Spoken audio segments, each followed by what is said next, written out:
Hello and welcome to the Enlighten Me with Ronny podcast, with your host Ronny. Before we start this conversation, let's jump to our esteemed panel of global leaders. First out is George Bush.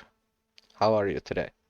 Vision of one man to launch a wholly unjustified and brutal invasion of Iraq.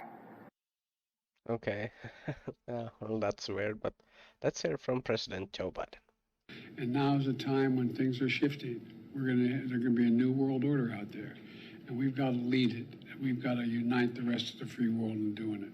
So, Oh, really? Well, how about Canada? Justin Trudeau. What are you planning? Building back better. Okay, how about the Australians? What is your plan? We will be looking at what contact tracing looks like in the New World Order. And yes, it will be pubs and clubs and And esteemed Klaus Schwab at the World Economic Forum. In short, we need a great reset. World Government Summit. Your thoughts about the subject? At Dubai Expo 2020. And the title of this session, are we ready for a new world order? Okay, let's change subject. What is COVID-19, Mr. Gates, if you will? It's a disease mainly of the elderly, kind of like flu. And we have some sad news, I hear. Well, sadly, the virus itself, particularly the variant called Omicron, is a type of vaccine that. We do have some great news, doesn't we, Hillary? Unconfirmed. Yes, we came, we saw, he died. Did it have anything to do with your visit? No, I'm sure it did. I also hear that we have an unjust war in Ukraine. So who are we fighting for? Right now, it's a critical time because we know that we not only fight for Ukraine, we fight for this new world order. Fuck it. So yeah, I brought you on here today, not really to do some conspiracy talk. I want to do a not so AA, I'm going to call this one. Okay. And you're a past drug counseling. Well, technically, I'm still a certified drug and alcohol counselor in the state of Oregon, technically. So, although I'm not in that field anymore. So, yeah. Yeah, so that was I want to get some for myself, some tips and tricks, and because I tried this past October, like with Rogan. He didn't do it this year. So that's why I failed so fast, because I realized, okay, he's drinking. Yeah. So I was like, okay, I'm stopping too. I was 1 week sober. Yeah. And the problem I have when I have tried in the past to be sober is I can be like for a month or two if I know I'm going to start drinking again. Yeah. So how do you, because I'm planning now to try a bit. Next week, my oldest son, he is from another mother, so I don't have him all the time. So he's coming for a week now for the first time, and I'm sober when he's here. Just been drinking once, and that didn't go too well with the mother. So the problem I have then, okay, let's stay sober for a week. Yeah. And if I take one beer after that, I'm going to go back to drinking all day. So how do you motivate yourself to not go back, and what do you put in your life instead of the drugs? Totally, man. You know, this is very near and dear to my heart, this whole conversation. I really appreciate you having me on to come on. And actually, it says a lot about you to being willing to have this discussion openly, like in a public forum too. I hope that people listening can maybe get something out of it. Because there's a lot here to unpack and discuss, because these are not easy topics to discuss. I want to kind of start off by saying that, and I've talked about this before on the show, the idea that there's two different approaches to this whole conversation. And so I feel like maybe it's useful having a little bit of both in the discussion, but but really the two big differences are just like, from a clinical perspective. So like you just said, like, as a certified drug and alcohol counselor, it's a very clinical thing. It's like you sit in an office and it's like, it's very sterile. It's like being in almost like in a hospital type of environment, and you have a counselor, like usually, the first step of that whole process is you'd be meeting with like an admissions counselor, and they would be going over like a questionnaire with you with all kinds of like formal questions. And then they take that and they compare it to this criteria that exists. And then they diagnose and give you kind of determine like what level of care you would need going forward. But also at the same time, you got to keep in mind that these are businesses. These drug and alcohol treatment places are businesses, and it's to their advantage to get you in and try to get as much insurance money out of you as possible, right? But at the same time, I'm not disparaging them, because from my experience, they don't. And it's actually very unethical and illegal to, like, for example, suggest that you go to inpatient rehab when you don't need it. And that doesn't happen in my experience. So I'm not saying that these people are grifters and they take advantage of people, because I've never actually seen that happen. They're very much obligated to give people the right referrals. And I've never had that experience. So I'm not talking bad about them at all. But there is like a money element to it. So, that kind of, to me, I mean, there is always that, right? There's always just like the fact that, like, if I have a client come in, like, our treatment program at the last agency I worked for was like a year. You do like 90 days residential, you do like 90 days outpatient, and then the total number of hours you're engaged tapers down over that year.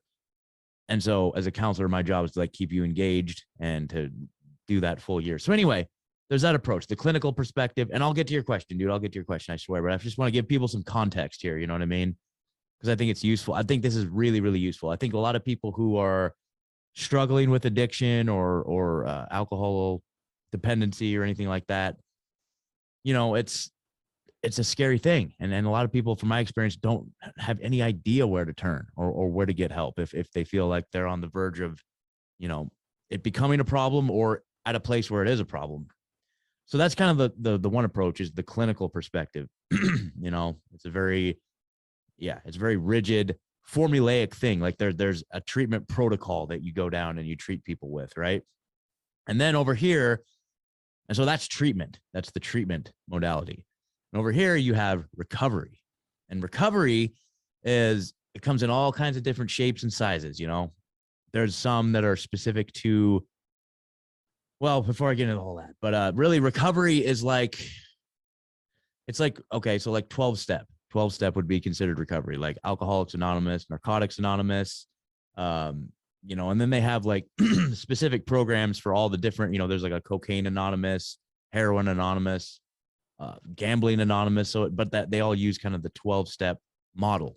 Now in that there's this a way different approach. And what it is it's all, the foundation of each one of those programs is based on your internal resolution to want to do something different. So over here in treatment, a lot of times people get involved in treatment because somebody's telling you have to be there, whether it's like a court or like Child Protective Services, or your family is insisting that you go to treatment. So a lot of times it's like an outer motivation that's getting you there. Like, people are saying, hey, or your job, right? Let's say there are some jobs where you get a bad, like you fail a drug test.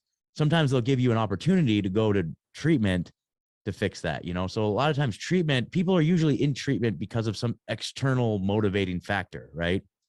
Whereas recovery, of course, you get that too, where you get people that have to go get their court slip signed. But for the most part, for recovery, like a 12-step type approach, for that to work, it needs to come from inside. It needs to be an internal thing. You need to be driven towards wanting it for yourself.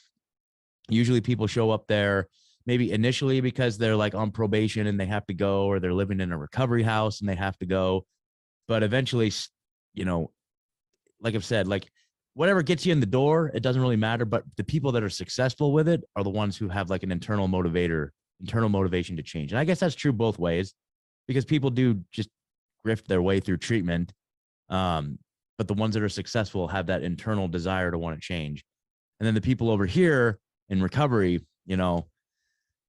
it's based on like So for example, I'll just relate it to the first step. And I'm not talking about any program in particular, because like actually one of the rules, I guess you could say, about these 12-step programs is that, you know, I'm not allowed to like talk about any specific program. And so I just want to get that out of the way. Like they have these traditions that are in place that say that, you know, people who are a part of them are not allowed to go on any sort of public forum to like discuss it, right? And so that's why I don't talk about any specific one. I'm not talking about any specific program.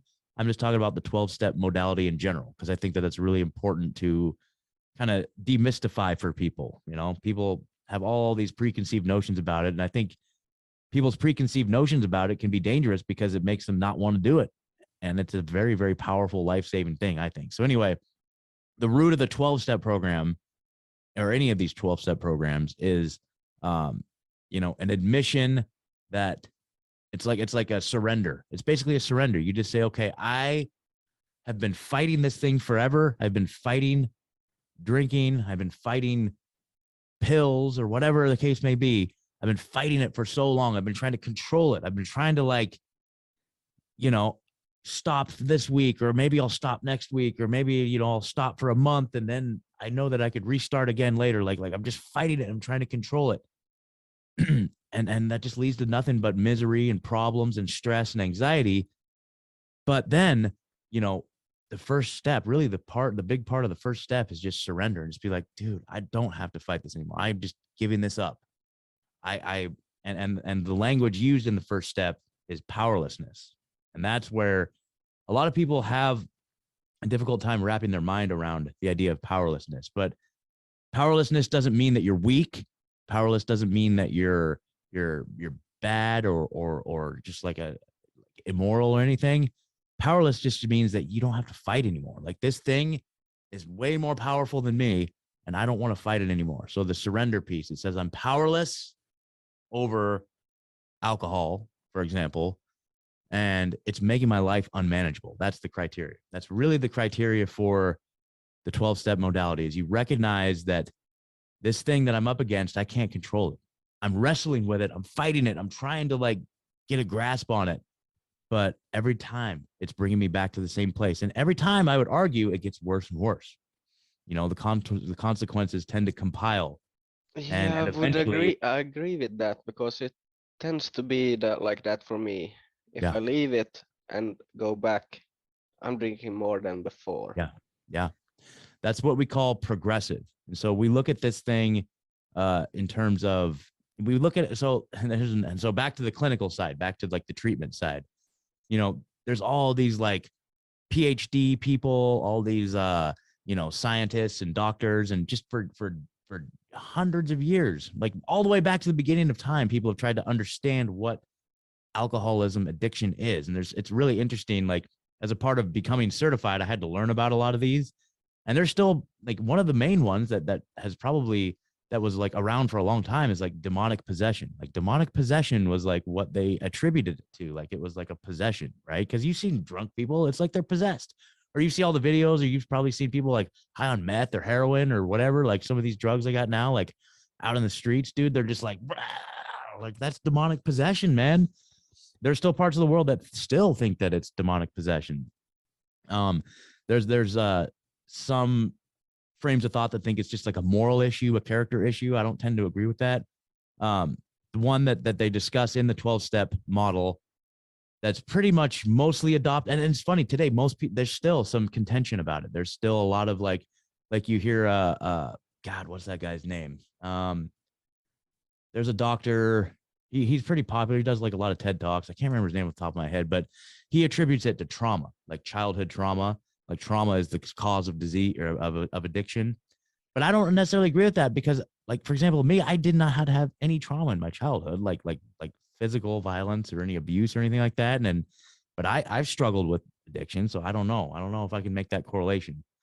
But really, what it is it's they attribute it, they equivocate it to a disease. So the disease model is kind of the more prevalent approach to what people consider addiction to be these days. And so the disease model, it's like, if you think about cancer, right? If you think about, what we know to be cancer, right? If you leave it untreated, Like, and there's obviously in our circles very much different ways on how people consider treating cancer for sure. But, you know, whether it's a chemotherapy or changing your diet and doing these other like, you know, lateral treatment or anything like that, like no matter what the approach is, if you leave it untreated, you don't change anything in your life, it's going to continue and it's going to progress, right?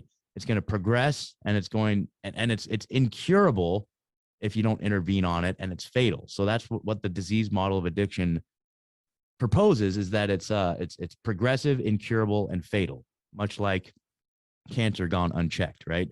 And so when you're looking at where you're at, when a person's looking at where they're at in their progression of you know, addiction or whatever, you know, it's progressive, it's getting worse, and if you don't, it really is. And then the incurable piece is another piece that people have a hang up on. Like people think, you know, I'm cured, right?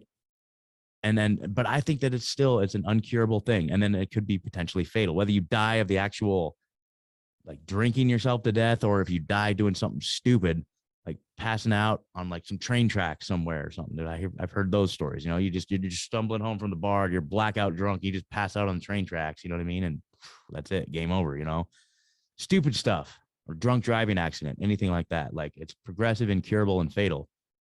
And the incurable piece comes in where it's like, for me, and this is another objection I hear a lot about 12-step. You know, we say, "Hi, I'm Scott, I'm an alcoholic," or "Hi, I'm Scott, I'm an addict," or whatever, right? People think that that's damaging to continue to, even after you've been sober for 5, 10, 20 years, still saying, "Hi, I'm an alcoholic." You know, people think, "Oh, that's bullshit. You're not, like, you can't just be talking down yourself like that." But no, I think it's valuable in that, you know, I know who I am. You know, I've got 5 years clean and sober. Well, 5.5 years now. So I got sober on December 14th, 2016 in a prison cell in Oregon State Department of Corrections in Oregon. So, you know, that was the last time I ever took any mind or mood altering substance.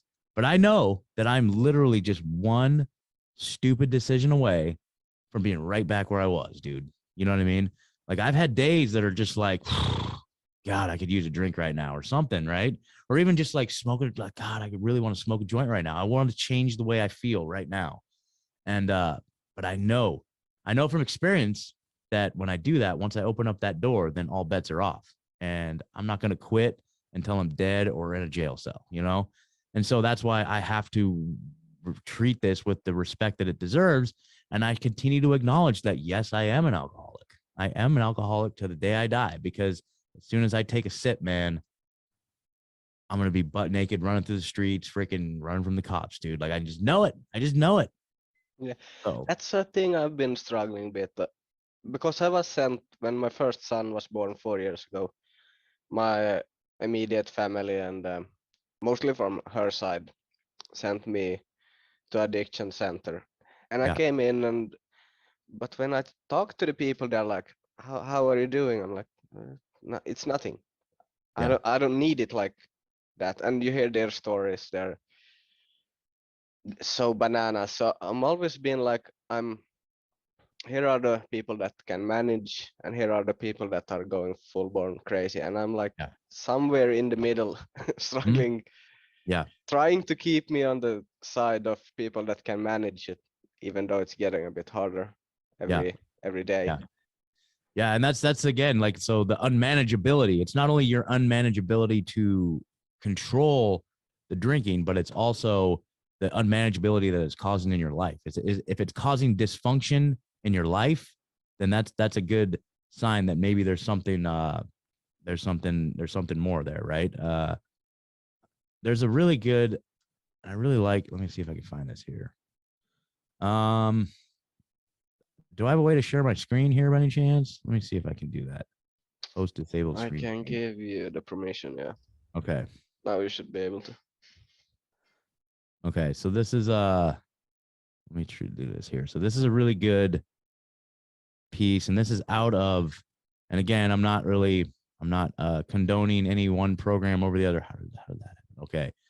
But this is out of the Alcoholics Anonymous Big Book. This is in chapter 3. It's called More About Alcoholism. It's a really powerful little passage. And a lot of times this gets read at the beginning of a meeting or at the end of a meeting. So I don't have any, I think it's worth just reading real quick. So most of us have been unwilling to admit we were real alcoholics.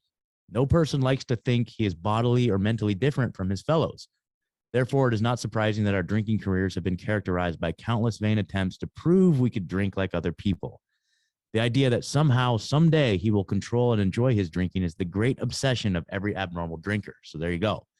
Like you're not alone in this. Like this is the idea, the fantasy, the notion that someday, once I figure it out, once I get all the variables in place, like someday I will have all the parts of my life arranged in such a perfect way that I can literally just relax and enjoy my drinking, right? But this is the this is That's the so crazy. yeah, the That someday they that he say will something control. you have been thinking for like years now. This is the great obsession of every abnormal drinker. So you're not alone in this, man. The persistence of this illusion is astonishing. Many pursue it into the gates of insanity or death. We learned we had to fully concede to our innermost selves that we were alcoholics. And you know what? I'm not here to tell anybody they're alcoholics. Nobody can make that. Nobody can tell you you're an alcoholic. Don't let anybody tell you you're an alcoholic, because that's going to push you further away. This is something that you really have to reflect on and realize for yourself. But anyway, let's go on here. We learned that we had to fully concede to our innermost selves that we were alcoholics. This is the first step in recovery. The delusion that we are like other people, or presently maybe, has to be smashed. We alcoholics are men and women who have lost their leg. Oh, no, sorry, I haven't got there yet. We alcoholics are men and women who have lost the ability to control our drinking. We know that no real alcoholic ever recovers control. All of us felt at times that we were regaining control, but such intervals, usually brief, were inevitably followed by still less control, which, this is one of my favorite lines in all this literature, which led in time to pitiful and incomprehensible demoralization. that's the line right there that really just like, it gives me chills, man. Like this shit that we're up against, man, I guarantee it will lead you to moments of just pitiful and incomprehensible demoralization. We are convinced to a man that alcoholics of our type are in the grips of a progressive illness. Over any considerable period, we get worse, never better. We are like men who have lost their legs. They never grow new ones. Neither does there appear to be any kind of treatment which will make alcoholics of our kind like other men. We have tried every imaginable remedy. In some instances, there have been brief recovery, followed always by a still worse relapse. Physicians who are familiar with alcoholism agree there is no such thing as making a normal drinker out of an alcoholic. Science may one day accomplish this, but it hasn't done so yet. And this was written in like in the 1930s. So, and we haven't learned very much since then, honestly. Despite all we can say, this is spot on. Yeah, I feel like they're talking about me. Yeah, man. I know. That's the thing that sucks so much at the moment. Yeah. Despite all we can say, many who are real alcoholics are not going to believe they are in that class. By every form of self-deception and experimentation, they will prove themselves exceptions to the rule, therefore non-alcoholic. If anyone who is showing inability to control his drinking can do the right about face and drink like a gentleman, our hats are off to him. Heaven knows we have tried hard enough and long enough.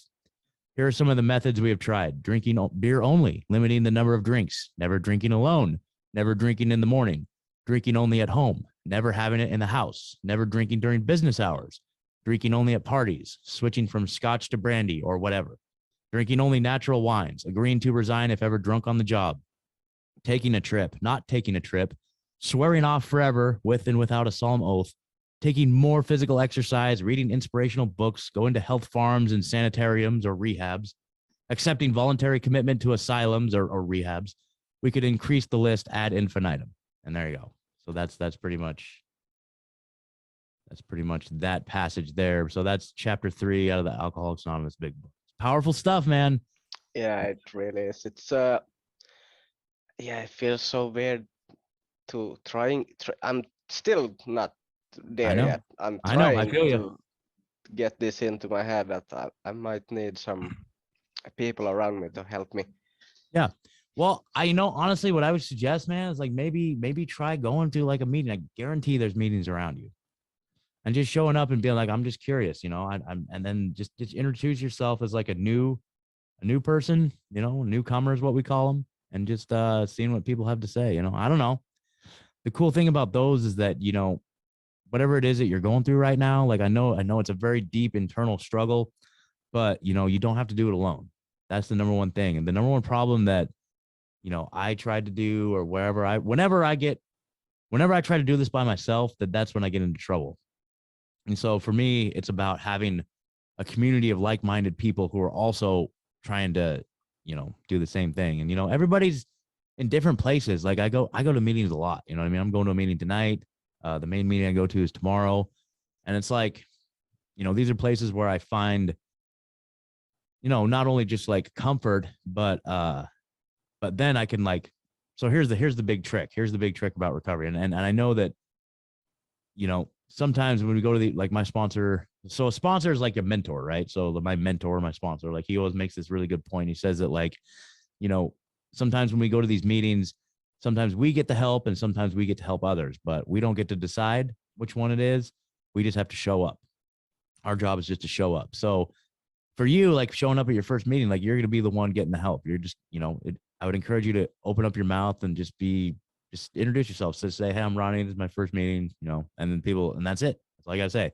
And people will be like, oh man, like they'll give you a clap. They're like, dude, glad you're here. And they'll come up to you and talk to you afterwards, you know, hopefully, because that's a big part of their recovery. A big part of their recovery is to reach out to people like you and try and help, you know, like to me, like even having this conversation with you today, this is a powerful thing for me. Like this helps me probably more than it helps you, because it helps reinforce a lot of these things for me, you know, and makes me realize that like, okay, yeah, you're right. Like this is important stuff. This is important stuff. So yeah, man, I don't know. The internal piece is the big challenge, you know. Now, unfortunately, and I can say this from experience, both personal experience and then just knowing and seeing it in others, like a lot of times people won't make that admission that there's a problem that needs to be addressed until it gets really, really bad, you know, and we call that rock bottom. Like a lot of people aren't willing to take steps, drastic steps to change their lives until they hit some sort of rock bottom, which is, you know, it's different for everybody. You know, this could be your rock bottom right here, having this conversation and just like this feeling that you have right now of just like, there's a lot of fear, I'm sure, a lot of just like uncertainty, like a lot of like, oh, fuck, really? Like a lot of like turmoil, emotional turmoil. Like this could be a rock bottom right here, right? You can make this your rock bottom and grow from here. Or you can keep going, because I'm sure there's going to be another rock bottom, an emotional rock bottom, a physical rock bottom, like something, you know. Like I said, I had a lot of rock bottoms along the way, but the final nail in the coffin for me was like, you know, being in a prison cell, dude, and like just realizing like, how the hell did this happen, man? How did this happen? I can't even believe that I'm here right now. I was in such a fucking like, for like years, man. Like I was all strung out on meth and fucking like drinking myself to death. And I was doing stupid shit. I was shoplifting from stores to support my habit. And that's what got me in prison, was that I was like shoplifting like thousands of dollars worth of stuff from these stores. And like I kept getting arrested. They kept giving me chances, but I just would not comply with anything that they wanted me to do, like on probation or anything. And so I would just continue to commit these like massive, like nowadays, it's like the type of stuff you see on the news where it's like these guys are walking into Walgreens and filling up backpacks and shopping carts and rolling them out. Dude, I was doing that. Like, that's exactly what I was doing in Portland and in Eugene. And like, it finally caught up with me, and I eventually found myself in like state prison. And I was like, oh my God, how did this happen, dude? Oh my God. Like the fog lifted after several months of going to court. And, you know, I feel like the adrenaline was just pumping like the whole time. And like, it wasn't until I actually landed in a prison cell. And even that, it was like, I did get high once while I was in that prison cell, right when I first got there. But then after that, like everything cleared up and I was just like looking around like, oh no, dude, how did this happen? And that was a pretty serious bottom. And I was like, and I made up my decision right there. You know, I'm never going to live like this ever again. And so, you know, I promise you there will be a time where you have that realization, where you look around and it's so painful. It's so painful that you're just going to be like, okay, I can't live like this anymore. And then you will change, and then it will change, and you'll have the willingness to do something different. You know, there's a saying that we have too. It says, uh something to the, I can't remember. It's always hard to get the exact wording, but it's like when the fear of change outweighs the pain of doing the same old thing, we will let go. So there's a lot of fear of doing something different, but eventually the fear of doing something different will be outweighed by the pain of doing what you're still doing. So and unfortunately with us, like a lot of times it takes reaching that level of pain before we're willing to let go. You know, it's true in a lot of things. Yeah, that's basically when I decided we are going to have this chat. I was Yeah. like, because I've listened to guys like you that have reached rock bottom, and I'm not still. I don't feel like I'm there. I don't have these Yeah. super crazy stories. So Yeah. that's why I was thinking like maybe I can do like drink once a month or something. And then you read this fucking book to me. Yeah. I was sitting here like, oh fuck. Yeah, Yeah. so that's not going to happen. Yeah, but see, you can call it right now before it gets to that point. You know, like we have a thing we call it the yets, right? The yets are, you know, well that hasn't happened to me. Like you got to reframe your thinking here, Ronnie. It's like, yeah, I haven't had these awful things happen to me yet, right? But it's just waiting for you. If you keep going, it's just waiting for you. So we call them the yets. It's like, yeah, I never got in a car crash and killed the whole family yet. You know, like I know that's waiting for me if I go back to drinking. I never uh, you know, I don't know, like got like lost a limb because I was injecting drugs with like a dirty needle, like septic water or something. Like that hasn't happened to me yet, you know, but I know it's waiting Yeah, for and me. it's a lot of those yets, I think, Yeah. because I guess I'm not the only one No. that has. If you look at the scale 1 to 10, how bad it's like the things Yeah. you have done to get drunk. Yeah. I'm still doing with my own money, and I Yeah. will Yeah. be able to feed my family and stuff like that. So Yeah. there's a well, Yeah. how far the steps are, they're going fast, I guess, if money Yeah. runs out and you start stealing and Yeah. Yeah. Yeah. Yeah. Just stay away from the meth. I think at least as long as you stay away from the meth, you'll be all right. I don't know, man. yeah, I saw that when I was forced to go on the rehab, and the the days after I think he had been sober for 10 years or something crazy, Yeah. and Yeah. he went back to sell his apartment, and he took some meth or Yeah. heroin. I think it might have been heroin, and he came back looking like he was 20 years older, puking some yellow stuff for 2 weeks, and I was like, what the fuck is going on? Yeah. Yeah. It's crazy what this stuff does. And then when somebody gets sober and then they just get all the life flushed back into them, you know? So here's another good point along those lines, right? It's just like, particularly with the 12-step model, like when you look at the 12 steps, like really the alcohol or the drug is only ever mentioned in the first step, you know? There's no other mention of drugs or alcohol in any of the rest of the 11th step and the 11 steps, because the whole idea is that, you know, the reason why we drink or we use drugs is much deeper than the drug itself. You know, there's something else going on. Like there's something unresolved pain or trauma in our past, or there's something lingering there that's keeping us trapped in our addiction. And so the whole 12 steps is really to kind of just clean up your whole life and do all the work on the inside. And it's powerful stuff. Like I'm a full believer that anybody should, like everybody should at some point in their life should work the 12 steps, you know. Once you're an adult and you know you have enough, like whether or not you drink or do drugs, you've left wreckage, you've hurt people, you've done stupid shit, like all of that lingers, you know, all of that sits there somewhere in your psyche or emotionally somewhere in your body. And I feel like the 12 steps like resolves that. It really, really, really does. Yeah, I do agree with that, because the last workplace, or the I had one in between, but the place I was for 10 years, that kicked me out Yeah. because not putting the mask on. So they asked Oh, me once if I ever smoked weed, and I said, yeah, I've tried it. yeah. So straight after that, I got 1 year. I had to piss every 2 weeks, Yeah. and I never showed anything, but I do like talking to some random strangers Yeah. about life and just say whatever. Yeah. I think that was helpful.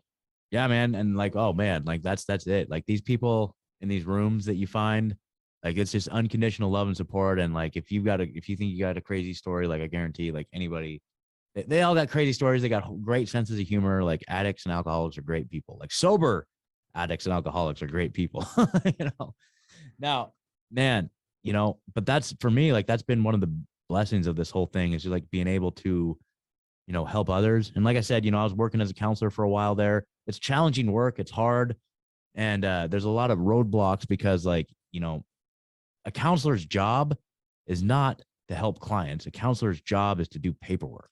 And it really sucks. You know, like I was running my last job as an outpatient counselor. I was doing like 6, maybe 7 hours of group each week and maybe like, I don't know, 10 hours of individual counseling a week.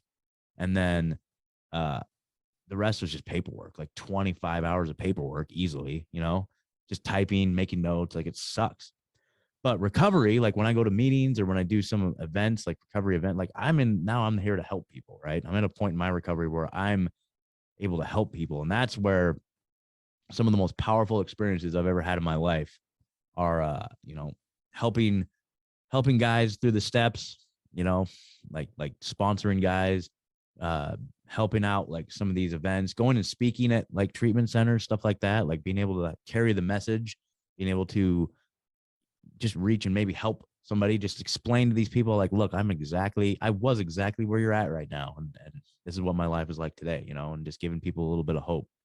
And for me, like, it's just so much of it is just like on the inside. Like it's been such an amazing journey these last few years. And like, there's no way, dude, there's no way I would be sitting here where in this seat where I'm at right now, doing what I'm doing, if I was even like smoking weed, because then I'd just be like, I know me, and there's people that can do it. You know what I mean? Like that's the thing. And that's a big deception too, dude. Like when we start comparing ourselves to other people and looking at other people and how they're not quite as bad as us, like you were already mentioned, like you kind of trying to see where you're at on that scale of like people who are really far gone, like people who have a really serious problem, and people that can just handle their drinking, like trying to find out where you're at on that scale, that can be dangerous, man, because yeah, I just assume, and I know from like all of my past attempts at trying to get sober and then just smoking a joint. And then next thing I know, I'm drinking. And next thing I know, boom, boom, boom, boom. Like I just know that I just can't even open up that door at all, period. And there's other people that can do it. There's people in my life that do, you know, smoke weed or drink occasionally, you know, like I know for a fact that people can do it. In fact, one of my best friends growing up in high school, and this is kind of like, I'm not going to blame him at all, but like part of my journey was like in my mid-20s, like we used to go, and he had a great job, still has the same job, like great hardworking guy.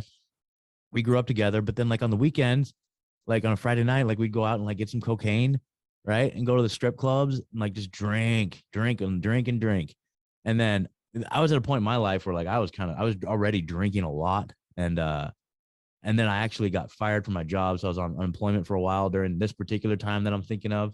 But like we'd go out and get some cocaine, like have a big party on the weekend, and then like, you know, go out. And then he would just like Sunday night, he was like, all right, I'm going to bed. He'd go to bed, get up Monday morning, go to work, and then wouldn't drink or do anything all week. You know, he's still that way. I mean, I don't know. I don't think he does any of that stuff now, but like, I know that like, you know, that always blew my mind, because then I'd be like Sunday night, Monday morning, like, dude, no, let's keep partying, dude. Like, holy shit. Like, what the hell? Like, how you go? You know, there are people that can literally do that. Just turn it off, go to work, and not even think about it. No way, dude. No way. Yeah, I can't even relate to that. I struggle so hard seeing that too, because I know I have friends that drinks. Yeah. What about this? Most of them have stopped drinking, but Yeah. I see some people still drinking, and I'm like, how do you not drink on Monday if you drink every Friday, Saturday, and sometimes Sundays? Or what about this? Here's a good test. You ever go out with somebody and they order a beer and then they drink and they leave like that much in the cup and then they just leave, and you're looking at them like, whoa, dude, you still got some beer there to drink. Oh, you can't just leave that. Like, I'm gonna drink that. You know what I mean? You ever have that? Yeah, that's sure happened. Yeah, you look at them, you look at them just completely perplexed. Like, how could you possibly walk away with alcohol just sitting there? To me, that always blew my mind. Like, I don't understand that at all. So that's a good sign too. Like, if that's perplexing to you, And if you have the urge to finish their drink, like pick up their drink and drink, or maybe you have, like I've done that before, like they leave, you'll be like, oh, I'll be right there. And then they leave and then you just chug that down real quick. Like you can't just leave that sitting there, right? Yeah, that's happened for sure. Yeah, that's one of those like you might be an alcoholic if, you know. Yeah. So, but I don't know, man. Do you want to see what the 12 steps are? You want me to demystify it a little bit for you? Yeah, if you can. Okay. I'm willing to look. Okay, here we go. Yeah, so this is I just pulled this up here, and this is each one's a little bit different. And again, I'm not condoning or saying that I'm involved in any one program or anything like that. I'm just showing what the 12 steps are. And this happens to be the 12. I typed in 12 steps, and the Alcoholics Anonymous one is the one that came up. So this is the 12 steps of Alcoholics Anonymous. All right. So the first one that we discussed already was we admitted we were powerless over alcohol, that our lives had become unmanageable. Right. And so again, that's just it's not saying you're weak or you're like a bad human being. It just says that I'm powerless over this and I'm done fighting and I'm ready to do something different, and it's made my life unmanageable. Now, secondly, number 2 is came to believe that a power greater than ourselves could restore us to sanity. Now, there we go. So now we got the capital P power. Now, this is just like saying like, okay, so I've removed, and really this is what I equivocate this to. So it's like, for the longest time, alcohol has been the higher power. The alcohol has been the one that has caused, I've obsessed about. I just use compulsively. It like runs my life. I can't like a lot of times, like I can't function without it. I need to have it. So to me, in a lot of ways, that's a power greater than me. I'm not saying it's anything other. That's a power greater than me. And now that I've removed it, now I need to find something that's bigger than me. Right.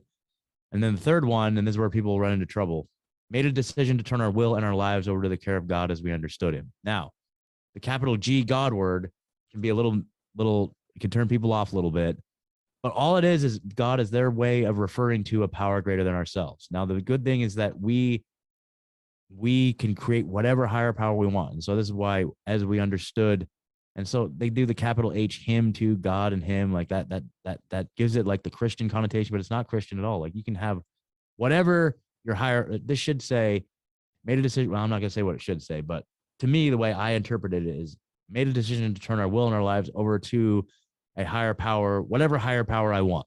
That's what it should say, right? Or that's how I interpret it. So a higher power bigger than us that we can so like our will and our lives had been turned over to the alcohol or the drugs. Like it got to the point where I didn't have control over my life anymore. It was literally the meth and the alcohol, and everything I did was in service of the meth and the alcohol, right? My will and my entire life had been turned over to that. And so now that I've gotten rid of that, I need to do something different. I need to find something bigger than me. And in the beginning, for me, it was literally walking into a meeting, and it was that group of people was a power bigger than me that was helping me. And that was what kind of filled that hole. You know what I mean? And it's actually people come up with the analogy, GOD is a group of drunks or a group of drug addicts. You can make that your higher power is just the group of drunks. That's my higher power. It doesn't have to be any sort of, there's no religion attached to this, even though it's framed in this way. That's just, that's not what it is. Like the key point is like, as we understood, it's God as we understood God. It's whatever our higher power is as we understand it. And it doesn't have to be any one thing, and it can change over time. Mine has changed quite a bit over time. So anyway, step 1, 2, and 3 is basically we admitted we were powerless. We wanted help because our life had become unmanageable. Number 2 is all I have to do is just like be open-minded to the fact that maybe something bigger than me can help me.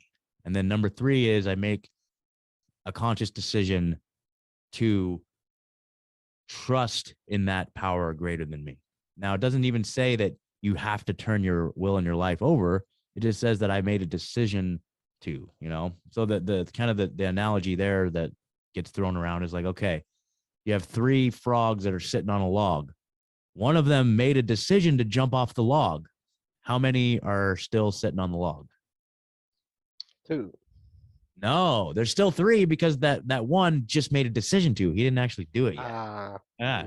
That's So one. that's where 3. I mean, this is where you start to like get into action, but you just kind of like sit there and be like, okay, I'm gonna trust that there's a higher power bigger than me that can help. So that's really what you got there, right? You do with me so far?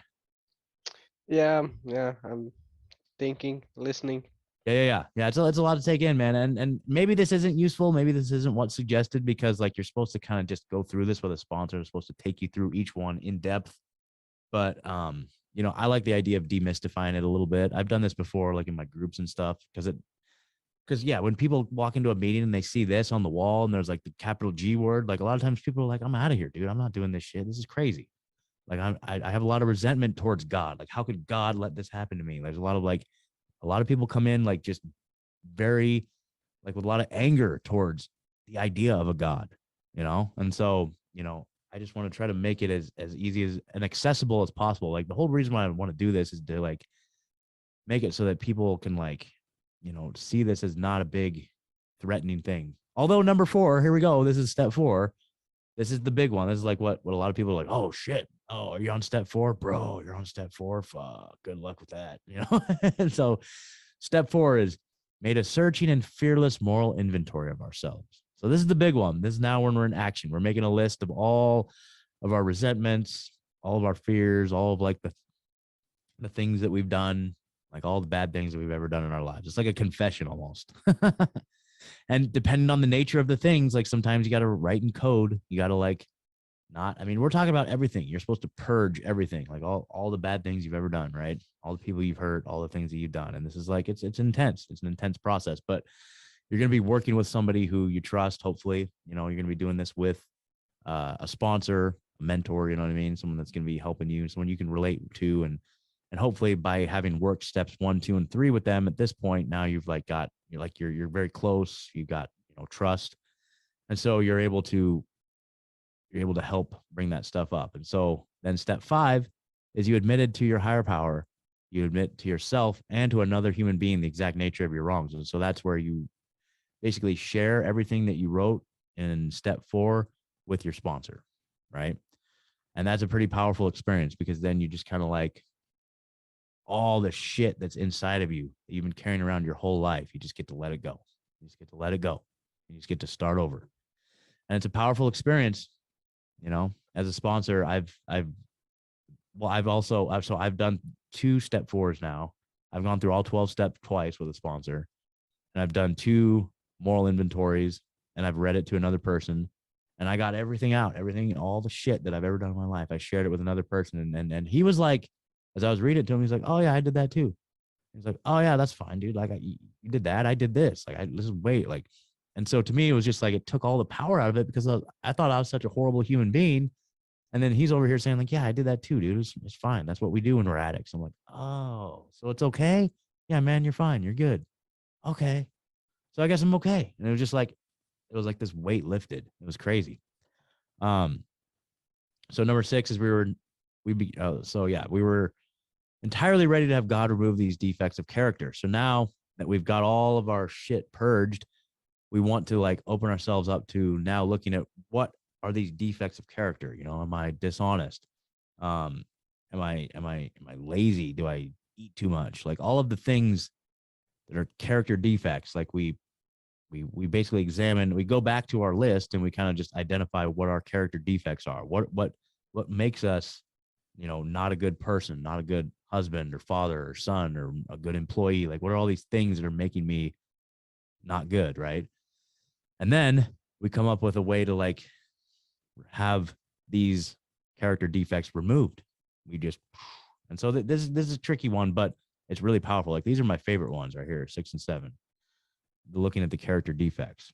And then 8 is we made a list of all persons we had harmed and became willing to make amends to them all. So this is where we go back to 4 and we look at all the people that we hurt and we write it down in a list.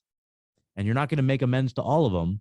And there's a lot of situations where you're not going to be able to, but we make a list and we become willing. That's it. We just make a list and we become willing to make those amends regardless.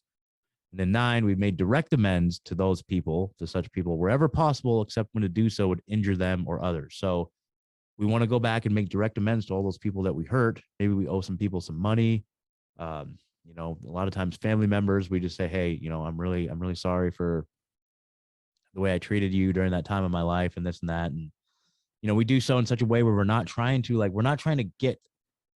apologize so that we get their approval or that they forgive us. Like, forgiveness is not part of the deal. We just want to clean up our side of the street, and whether or not they forgive us is irrelevant. A lot of times they don't. A lot of times they just say, fuck you. But you made that amend and you did what you needed to do, you know, so it's okay. But then sometimes some of those amends would injure them to bring up that information again. So this is where you work with your sponsor and you read them your list, and they help you determine which ones to make and which ones you don't need to make.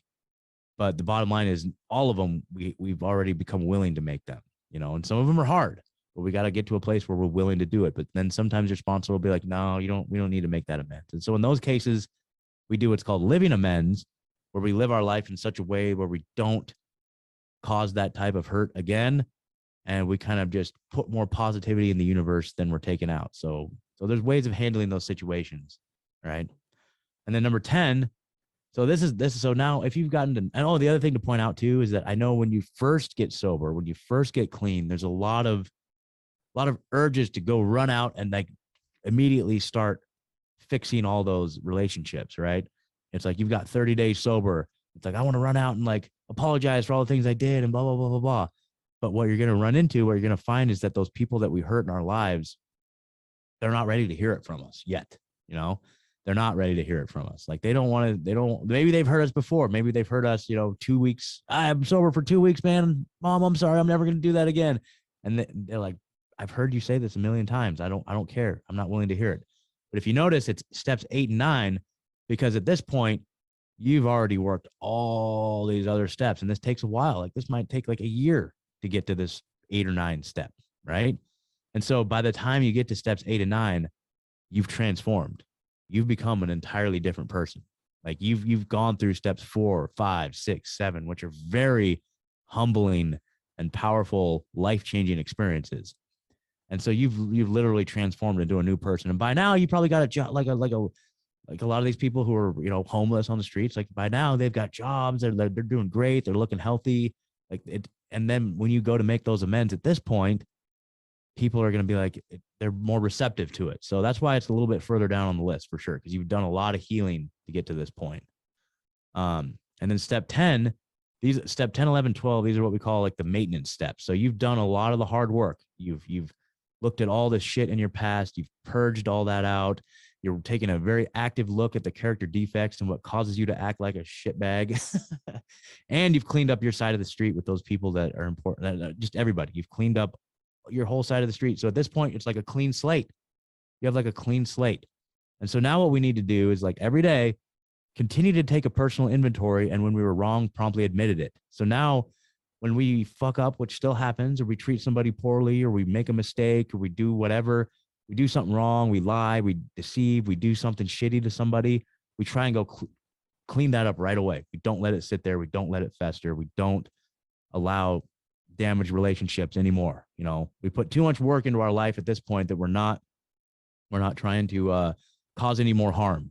And so step 10 allows us to have a way to like quickly correct that stuff so it doesn't fester, that doesn't lead us to want to get drunk again, you know? And then step 11, we sought through prayer and meditation to improve our conscious contact with God or our higher power as we understood our higher power, praying only for knowledge of our higher power's will for us and the power to carry that out. And so this is a cool one. So now it actively says, you know, meditate, try to have like a conscious contact with a power greater than yourself, you know, and that can look like various different things for various different people, but have like an actual spiritual practice where you're trying to be in alignment with something greater than ourselves. You know, it's a powerful thing. And then step 12, having had a spiritual awakening as a result of these steps, we tried to carry this message to alcoholics and to practice these principles in all our affairs. And so this is the cool thing right here. It says, having had a spiritual awakening. It's literally promising you that after you've done all of these 11 steps, you will experience a spiritual awakening. having had a spiritual awakening as a result of these steps. And then this is the big one, what I was describing earlier, man. Like, this is it. Like, this is what life is all about. We try to carry this message to alcoholics. I carry this message to other people. Like, this is my purpose in life, man. Having, gone through these 12 steps, now I try to carry the message to other people and to just practice these principles in everything I do. Try to be the person and everything I do. And that's it, man. That's it. What do you think? That's it's a heavy list. Yeah. And so that, I'm not trying to diminish or dissuade anybody from doing it, but it's just like, that's what you do. That's what we do. And it's powerful, powerful shit, man. And you don't do it all in one day.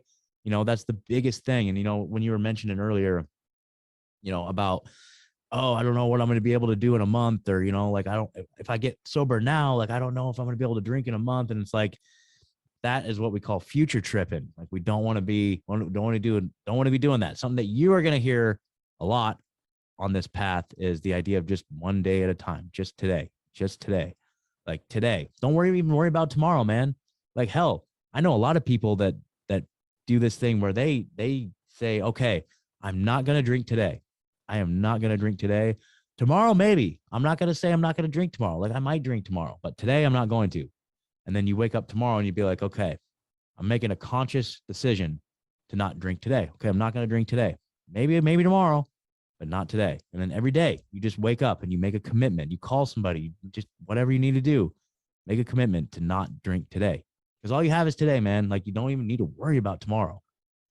And so we just do it literally one day at a time. That's it. We just stay sober one day at a time. Just today. Just try and stay sober today. And then tomorrow, just try and stay sober that day. And I'm not even going to say that. Just try to not drink today, man. And that's all there is to it. And all these people that have like 10 years, 20 years sober, every single one of them did it just one day at a time. That's the whole thing. Just today, man. And so that's it. I mean, that's not it, but anyway. Yeah. Is it what? Yeah. Fuck. Yeah. Yeah. I'm gonna be honest with you because I have beer in my freezer, and I'm not gonna sit here and say I'm not gonna drink them tonight because I am. Yeah, I know. Yeah, that's fine. That's fine. You're not there yet, dude. It's all good, man. Yeah. And maybe it's just, maybe none of this is right for you. I don't know. I think it's worth mentioning too that there are other like recovery type programs too. And this is also for anybody that's listening. If you do have like faith, like Christian faith, there's a really good program called Celebrate Recovery. Now they take the 12-step model, same model that we just went over here, but they there's like an actual like Christian element to it. There's another one called Refuge Recovery. Now that might be one to look into. So that is, they don't do the 12-step in Refuge. It's called the Eightfold Path, and it's a Buddhist meditation based. And I've been to a bunch of those meetings. They're great. Like, basically those meetings like start off with like a 20-minute like silent meditation, and then you go in and you discuss, and they have a different approach, but I think it's great. So there's a lot of different programs. And then people have like a Native American heritage, or just like indigenous heritage. There's called the Red Road, or what is it called? Well, the Red Road is what they call it instead of the 12 steps, but it's damn, why am I blanking on this? Hold on, I gotta look this up. Yeah.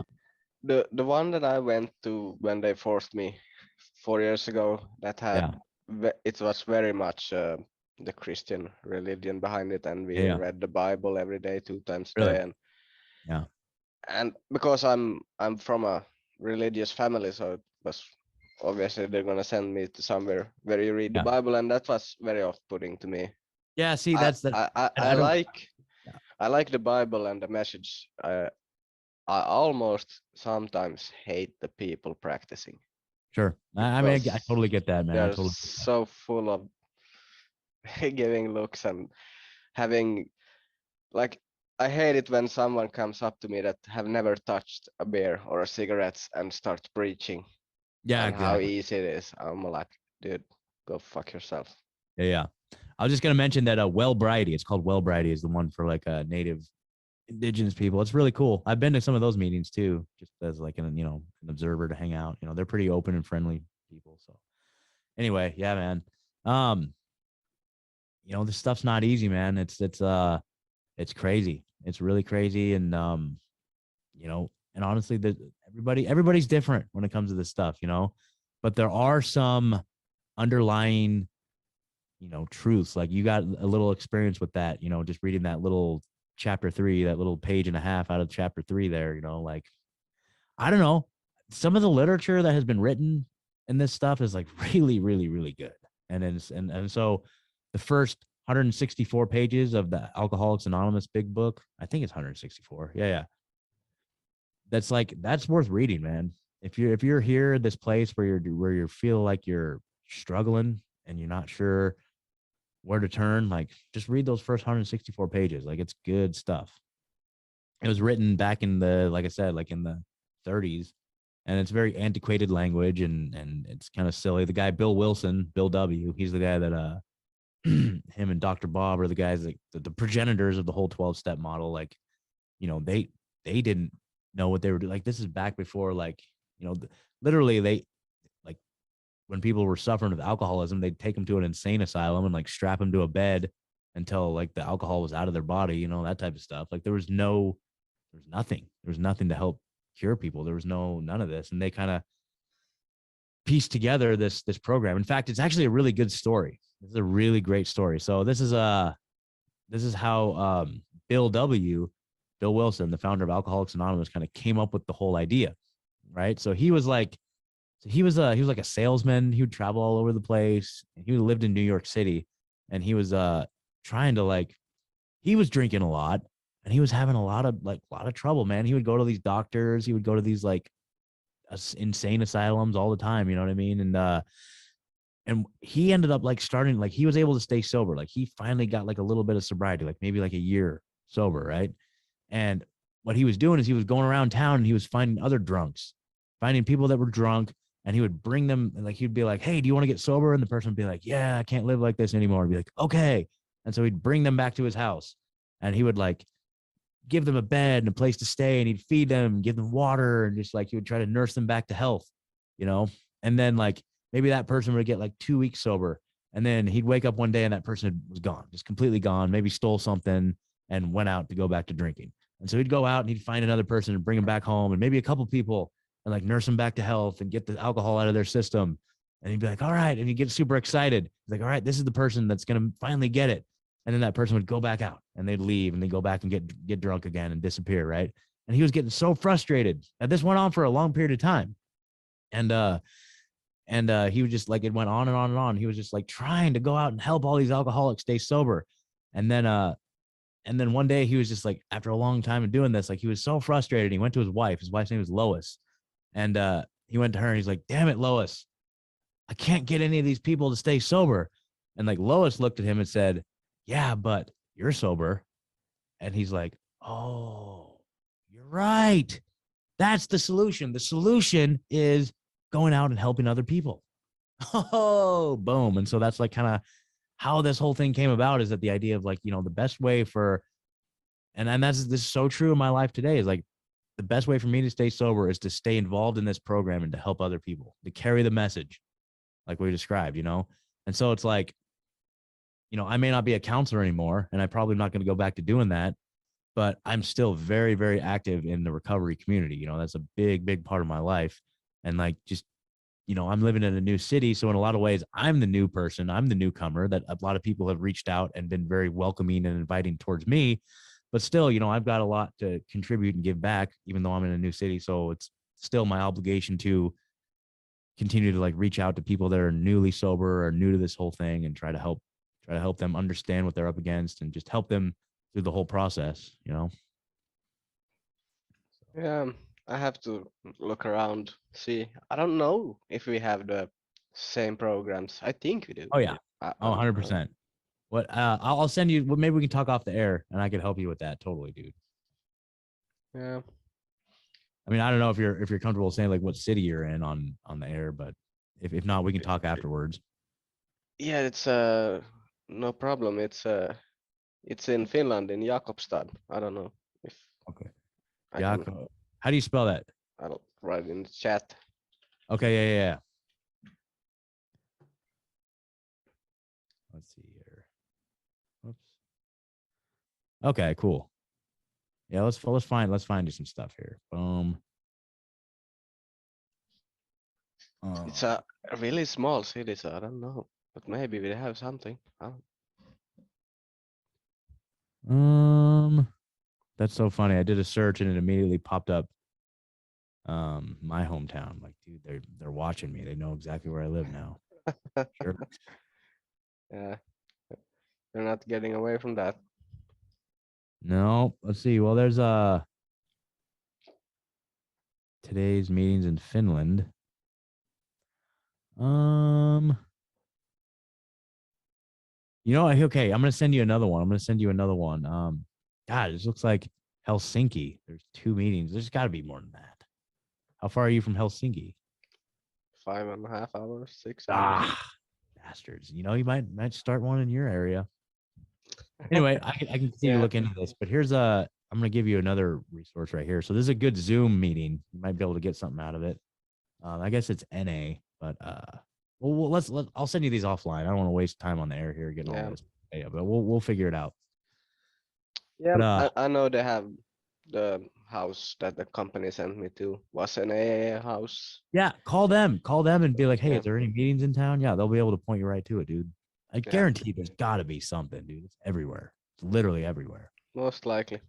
Yeah. Well, we have an hour past here, and Okay. and I feel I know I've heard Sam Tripoli say it when he gets this visceral reaction and feels like something is in the gut, and I'm sitting here listening, and it feels like I'm gonna start crying here. But here, it feels like I have something that trying so hard not to listen and just move on, leave this behind, but also trying to maybe get to somewhere from here. But yeah, I'm sure I need to look some people up and see what they have to say. But Yeah, man, and don't be like, I know, like, after having this conversation, like, if you like drinking tonight, don't beat yourself up. Like, there's no shame in this, dude. Like, there's no shame. You're not a bad person. You're not like defective. There's nothing wrong with you, man. Like, this is something that's more powerful than any one of us. You know what I mean? It's a fucking crazy thing that we're up against. You know what I mean? Like, they say that there's nothing worse than a head full of AA and a belly full of booze, and you just got a big head full of AA today. So, you know, but you know, there's no shame in it. But I'm also not gonna say that that it's not, like, you know, a bad.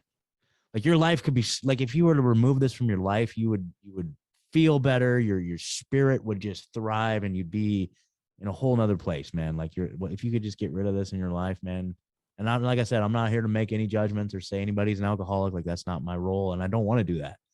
If I were to do that, it would push you away. It would push you further in. You know, I just want you to know that no matter what, you know, there's always hope. Like, even if not today or this year or in the next whatever, like, just know that there is a solution and there is hope. That's the big bottom line, man. yeah, that's something I've realized, because when I don't drink, I don't drink 100% of the days. Yeah. But I'm sober a day, and somebody comes up to me and just asks the question, "Are you going to be drinking?" So I'm like, I wasn't planning on it, but now when you mention it, just to fuck with you, I'm going to do it. Yeah, they would call that drinking out of spite, you know? Yeah. Drinking out of spite. Like, you know, we can all, like, one of the most effective ways I've seen people get sober too is recovery out of spite, where somebody says, you like, man, I don't think you can do it. I don't think you can get sober. I don't think you can do it. And then people are like, oh yeah? And watch me. And then they just do it just to prove a point to that person. And I'm like, I don't know. In the beginning, I actually kind of been supportive of recovery through spite. Like, I'm like, okay, if that gets you sober, let's do it. Like, we'll go from there. We can work with that. So, sure.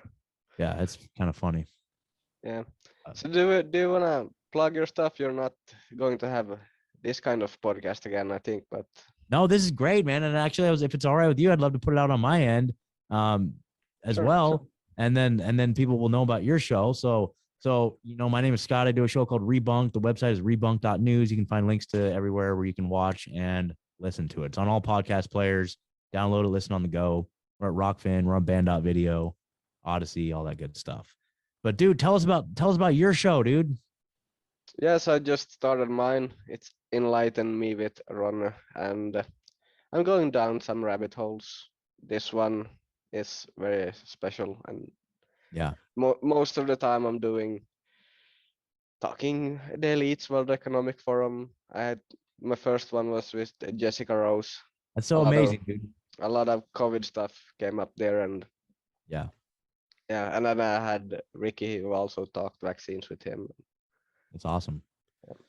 That's awesome, dude. And I know that you're like a huge supporter of so many shows. Like I see you like everywhere, like on all social medias and stuff. So I appreciate your support over the years, man. Like you're a rock solid dude. And then I'm so excited that you're starting your podcast because I'm sure you've heard me talk about it all the time where I'm just like, if you feel like it's on your heart to do a podcast, just go do it. And you're doing it. So big kudos for you, man. Like not getting trapped in that whole self-talk where it's like, oh, there's already a billion podcasts out there. Who needs another podcast? No. We don't have your podcast. And so I'm really stoked that you're actually, taking the leap and doing it, man. Yeah, it's fun. I have surprisingly 2 friends that I didn't think would care at all that have been taking a liking to it. So I'm like, Good. well, if those people like it, those two, I know it's more Yeah. that listen, but those 2. So I'm like, Yeah. I'm doing it for them. Good, man. Awesome. Yeah, just keep doing it. And if you have any questions or need any help with like any of the logistical, technical stuff, let me know because I've been through all the issues. So Yeah, thank you. yeah, So, no problem, man. yeah, have a great day, man. You too. Thank you. I'll see you later. See ya. Peace. Peace.